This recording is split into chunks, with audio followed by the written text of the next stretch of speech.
All that matters to the neutral field of the simulacrum is that you are going to live through the very experiences that you expect. So, if you want to expect different experiences, you've got to project that reality and then start moving in that direction. Because when you do, the simulacrum, which doesn't care about right or wrong, true and falsehood, good and evil, none of these things. The simulacrum is a neutral field. It's a divine mirror, and it's going to reflect back into the physical world what highly individualized souls project from the spiritual world. This is the key, because spirits don't belong in this world. We're jacked into it through the central nervous system. The only activity that a spirit can do in this world is thinking. And the only product of thinking in this world is thought. And that's what builds the entire world. This is what hundreds of billions of daily reality tunnels are constructed with. Myriads of individualized souls that are all thinking, and we are living through the thoughts of those that were before us. Some of them that are still alive, others that have been recycled back in. This is what this construct is built of. It's like cerebral interface holography with another existence, a real existence for which we don't have any contact with right now, except through empathy, intuition, and imagination. These are the links that bridge us to the real reality. We're not there. We're just connected to it. So in order to get the things that we want in life here in an artificial construct, we have to borrow the dictates of that artificiality. And that means we have to perpetuate fictions to create the facts. And this is why Jesus never told the truth in a single parable. Parables are images of truth. Not one of those parables was an actual story, something that really happened. Each one of them was an illustration of a concept. Parables are images of truth, and they're very powerful at conveying real things, but they're fictions. It's the same thing you've got to do. You got to be like Jesus. You have to call those things that are not as if they are. And the only way that you can actually succeed in doing this is if you accept that you are incapable of doing it yourself and you require help. That help comes in the form of reciprocation from the neutral field of the oversoul, the simulacrum.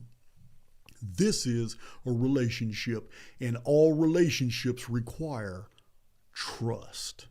Try to get out of that religious mindset. Quit substituting trust with faith, because faith has attachments to it that are not necessary. What it is trust. If I was diagnosed with cancer, I would totally ignore it. I would also ignore everything in my personal life that I possibly could that even remotely admitted there was a problem. I understand that some medications are needed, but it's also very easy to do things abstractedly. You can definitely take medicines and then turn around and develop the attitude while you take them that I hate taking these because they're not necessary, and you take it. The more you do that, the simulacrum will assume that is true. You're just taking medicines even though they're not necessary. 40 days later, you're still taking the same medicines, but they're not necessary. After a while, they're not necessary becomes the reality. Everything you do must be from the perspective of what you want already being done. Because if you don't put put yourself in the future and then look backwards, you'll never be able to, from the present, project what you want to experience in the future. Everything is in reverse here. For those who have problems understanding this concept, please watch the 8-minute video that will pop up on YouTube when this is over, 5:15, because it's broken down even better, because that was read from Cliff Notes instead of just me shooting from the hip. So if I was diagnosed with something that I didn't want to be diagnosed with, then I'm going to live my life as if that diagnosis is untrue and that somebody lied to me. That's how I'm going to live my life. I understand that there's complications in my life that have to be dealt with, and I am going to ignore them as best as I can. In anything that I am forced to do, like taking medications or something like that, I'm going to do it with the attitude that I can't stand. I can't believe I'm doing this because it's not even necessary. I can't believe I'm doing this. It's just not necessary. 15 days later, I hate taking this medication, but I got to do it because he told me to, even though I know it's not necessary. Every single act that you do with this attitude sends a signal into the I was about to say similosphere, and it was just still a good word, but you understand what I'm talking about. This holography will absorb that data, and sooner or later, the fictions that you have been broadcasting will become the facts that govern your life. This is how it's done, guys. This was for cancer and anything medically wrong with you, anything wrong with you.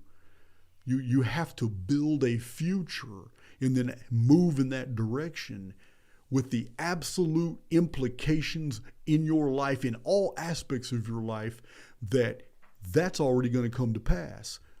You planning for a vacation 2 years from now at a certain geographical location, you've even invited other people to join you, and you've already researched that whole geographical area for the best restaurants and things to do as a tourist, I promise you, that's all it takes. The simulacrum is going to make sure that comes to pass. In the 2 years it takes to get you from the present to the future, though, you can be getting better and better at this and planning events beyond that 2-year threshold. We still have to play by the rules of the construct. Some of those rules are atrophy, entropy.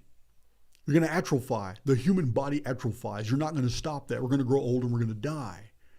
But if it's not your time, you have great latitude to extend that time here.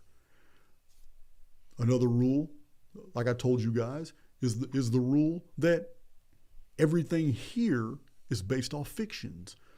So you use that to your advantage the same way Jesus did.